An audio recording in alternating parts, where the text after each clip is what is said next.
इसके बाद वो ट्रक से बाहर कूद गया। पीछे से विंसेंट के आदमी उस पर गोलियां चला रहे थे, मगर चैपी बिना रुके बस भागता रहा। विंसेंट ने उसे जाने दिया क्योंकि अब वैसे भी चैपी उसके किसी काम का नहीं था। जैसे तैसे चैपी अपने अड्डे पर पहुंचा, यहाँ योलांडी ने उसकी देखभाल की। साथ ही वो निंजा पर चिल्ला रही थी क्योंकि उसी की वजह से चैपी की ये हालत हो गई थी। खैर फिर अमेरिका ने चैपी के कुछ पुर्जे ठीक करके एक नई बाजू लगाई और योलांडी ने उसे यकीन दिलाया कि वो भी बाकी इंसानों जैसा ही है, बस उसका शरीर लोहे का है। तब अमेरिका ने बीच में आकर चैपी को चाकू चलाना सिखाया और कहा कि ये सिर्फ लोगों को सुलाने के लिए है, इससे कुछ बिगड़ेगा नहीं उनका। चैपी का दिमाग बच्चों वाला था तो उसने उसकी इस बात को सच मान लिया और फिर निंजा और अमेरिका ने उसे इसी तरह शुरिकन्स और ननचक्स जैसे हथियार चलाने सिखाए। इसके बाद उन्होंने चैपी के शरीर पर पेंट करके उसे कुछ चेन्स पहना दी ताकि वो गैंगस्टर जैसा दिखे। फिर बाद में निंजा को एक गाड़ी चुरानी थी तो उसने चैपी से कहा कि उस आदमी ने मेरी गाड़ी चुरा ली है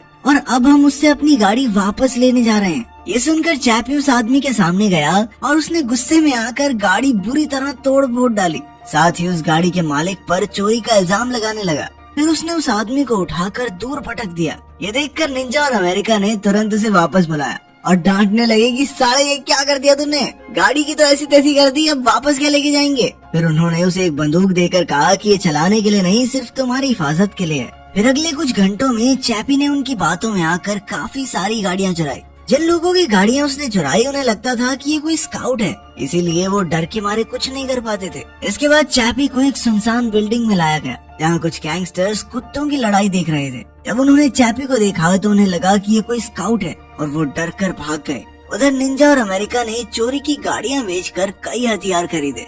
इधर जब चैपी उनका इंतजार कर रहा था तो उस समय उसने एक मरे हुए कुत्ते को देखा और बेचारा एक कुत्ता पिंजरे में कैद था। तभी निंजा वापस आ गया और उसने कहा कि ये कुत्ते जिंदगी की सच्चाई दिखा रहे हैं, या तो तुम मारे जाओगे या फिर लड़कर खुद को बचा लोगे। इस पर चैपी ने कहा कि वो कभी नहीं मर सकता क्योंकि वो तो एक रोबोट है।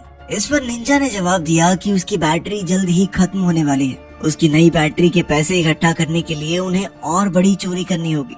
ये सुनकर अब चैपी मदद करने के लिए राजी हो गया क्योंकि वो मरना नहीं चाहता था। फिर शाम को वो सब अड्डे पर वापस लौटे तो डियोन पहले ही वहाँ मौजूद था। वो चैपी को देखकर काफी निराश हुआ क्योंकि वो एकदम गुंडा बन चुका था। लेकिन चैपी को अब डियोन से कोई फर्क नहीं पड़ता था क्योंकि डियोन ने उसमें खराब बैटरी छोड़कर उसे इतनी कम जिंदगी दी थी। उधर कंपनी की लैब में विंसेंट ने गार्ड की मदद से जेनेसिस नाम का एक सॉफ्टवेयर सभी स्काउट्स में अपलोड कर दिया। ऐसा करते ही देश भर के स्काउट्स अचानक बंद पड़ गए, जिससे जगह जगह हादसे होने लगे और अपराधी जेलों से छूटकर भाग गए। उधर चैपी भी बंद पड़ गया था और जब डियोन उसे देखने आया